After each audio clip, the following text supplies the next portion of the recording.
Roshanpura ward number 129 से संजय पारासर भी जनसंपर्क अभियान के लिए जब निकले तो उनके साथ एक हुजूम देखने को मिला।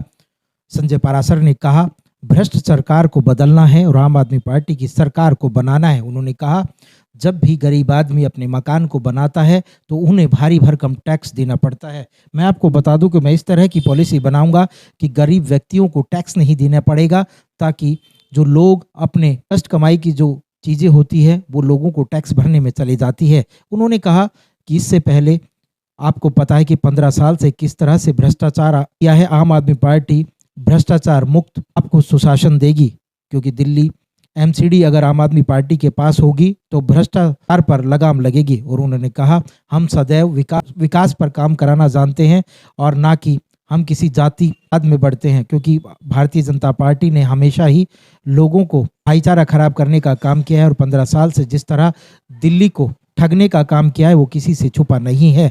आम आदमी पार्टी की सरकार बनेगी और प्रचंड बहुमत से हमारा मेयर होगा, और उसके बाद देखना एमसीडी और विधानसभा दोनों मिलकर किस तरह दिल्ली की अलग ही तस्वीर देखने को मिलेगी।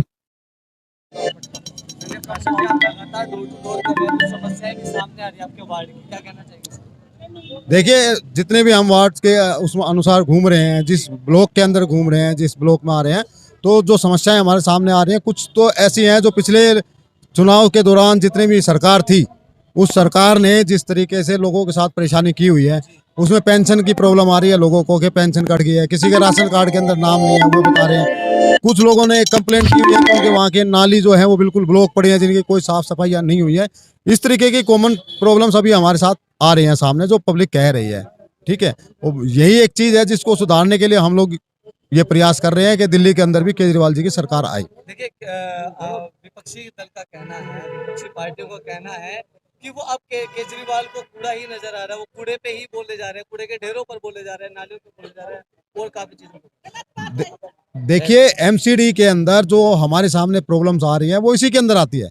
साफ सफाई का मेन काम जो है वो एमसीडी का है, और उसी के तहत ये कूड़े के पहाड़ बने हुए हैं। यदि साफ सफाई का ध्यान रखा जाता, कोई प्लानिंग के तहत काम किया जाता, तो ये कूड़े के इतने बड़े बड़े पहाड़ नहीं होते। यहाँ से क्या है, वेस्ट मटेरियल जितना भी निकलता है, उस वेस्ट मटेरियल उठा के इन लोगों ने तीनों की तीनों जगह जो दी हुई है लैंड स्पेड, वहां पे डाल के छोड़ देते हैं। लेकिन उसको छोड़ना जरूरी नहीं है। यदि टाइम टू टाइम साथ के साथ उसको डिस्पोज कर दिया जाता तो आज इतने बड़े बड़े पहाड़ नहीं बनते। हमारा कहने का मकसद यही है, इसीलिए हम लोग बार बार उन पहाड़ों की गिनती कर रहे हैं।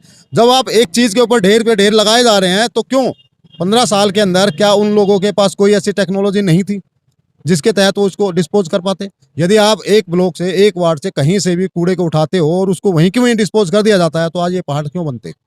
इसलिए हमारी सरकार बार बार उस पहाड़ का जिक्र कर रही है। अपार जन समर्थन देखने को मिल रहा है आपके साथ। देखिए, ये सब चीज जो आप सामने देख रहे हैं, हमारे साथ बहुत बड़ा जनसमूह साथ रहा है और पब्लिक का भी बहुत सपोर्ट मिल रहा है। उनकी जो जन समस्याएं हैं उसका एक मेन कारण है, सारे लोग यही कह रहे हैं कि जैसे दिल्ली सरकार में केजरीवाल जी ने हमें सुख सुविधा दी हुई है, हम चाहते हैं कि वही सुख सुविधा हमारे एमसीडी के अंदर भी मिले। आपका एजेंडा क्या रहेगा इस चुनाव को लेकर? मेन एजेंडा यही है, जो भ्रष्टाचार था उस भ्रष्टाचार को खत्म करेंगे एमसीडी के अंदर, और दिल्ली को एकदम स्वच्छ दिल्ली और सुंदर दिल्ली बना के छोड़ेंगे। आपने वार्ड वासियों को क्या मैसेज आप देना चाहिए? मैं अपने वार्ड को एक सिर्फ यही मैसेज दूंगा कि जितना से ज्यादा से ज्यादा हो सके वो आम आदमी पार्टी को सपोर्ट करें। आम आदमी पार्टी को अगर वो दिल्ली एमसीडी के अंदर लेके आएंगे तो ये डेफिनेटली होगा कि उनको कोई भी समस्या कभी भी नहीं होगी। जितने भी उनके घर बनाने के या लेंटर से संबंधित जितने भी लोग पैसा वसूली करते थे वो बिल्कुल नहीं होगा। उन लोगों को एमसीडी के अंदर सारी सुविधाएं ऑनलाइन प्रोवाइड कराई जाएंगी, और जो ये कूड़ा करकट का ढेर बना हुआ वो बिल्कुल भी नहीं होगा। हर कॉलोनी का एक एक ब्लॉक बिल्कुल साफ सुथरा और सुंदर बना दिया जाएगा। क्या नाम है आपका? आशा आशा शर्मा। कहाँ से हो? हम नजफगढ़ से हैं जी। नजफगढ़ से हो? हाँ जी। क्या कहना चाहेंगे संजय पारासर जी, जैसे अब आपके साथ हैं, क्या बाद में मिलेंगे? बनने हाँ के बाद? मिलेंगे, क्यों नहीं मिलेंगे। हमें वोट दे के हम अपना बनाएंगे तो ये हमारे साथ होंगे, क्यों नहीं होंगे, ये हमारे साथ रहेंगे। देखिए, कहने चुनाव से पहले कुछ होता है, बाद में कुछ नहीं, होता है, ऐसा कुछ नहीं है, ऐसा भाई साहब कुछ नहीं है। केजरीवाल को पहले भी वोट दिया है तो हमारा सारा काम किया है, हमारा बिल नहीं लिया आया, हमारा पानी का बिल नहीं आता, बिजली का बिल नहीं आता। हम इनके साथ हैं, इनके साथ रहेंगे हम। क्या नाम है आपका? मेरा नाम राजपाल सांगवान है। राजपाल सांगवान जी, कहाँ से हो? मैं आरडी ब्लॉक से हूँ। आरडी ब्लॉक से। देखिए, संजय पारासर जी लगातार डोर टू डोर करते हैं, क्या कहना चाहेंगे? संजय पारासर जी को नजफगढ़ की हमारे रोशनपुरा वार्ड की जनता ने मन बना लिया है।